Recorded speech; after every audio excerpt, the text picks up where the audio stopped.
ang parol. Mga alaala ni Lolo Boy, di mawawaglit sa puso. Kahit tahimik na ang harapan, ngunit puso ay nag-aalap. Pagmamahal ng pamilya, Siyang pinakamatamis na gabay.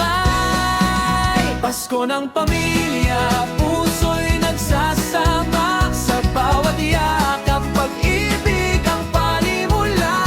Di kailangan ng regalo't magarang handa. Sapat na ang samahan, ilan ang ligaya. Sa Pasko ng pamilya.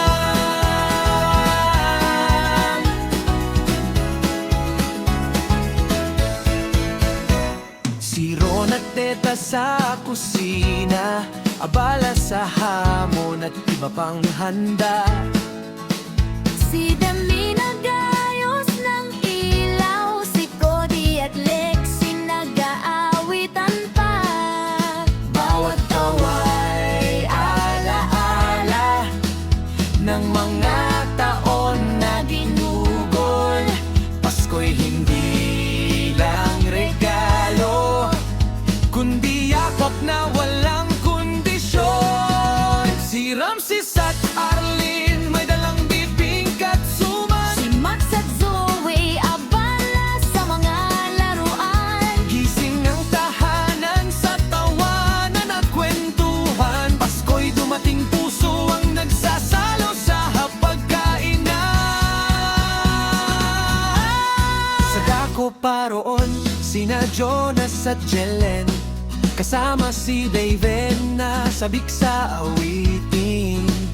May sayaw at kantahan na dulot ay ngiti. Nag-aalabang diwa ng Pamilya at pagkakaisa lagi. Mula sa malayo, tumarating ang Depas family. may dalang regalo. Maliit pero puno ng pagmamalasakit. Sabay sa dasal, kasamang nag-aawitan. Tunay na Pasko kapag puso ang nagbubuglod ng magkakamag-anak. Pasko ng pamilya, puso'y nagsasama. Sa bawat yakap, pag-ibig ang panimula. Di kailangan ng regalo't magarang handa. Sapat na ang samahan, iyon ang ligaya. Sa Pasko ng pamilya.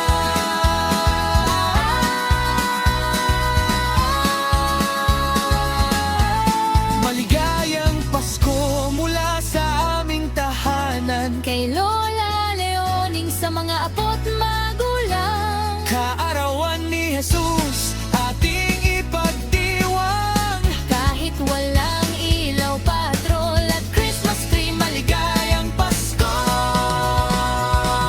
mula sa Depas family.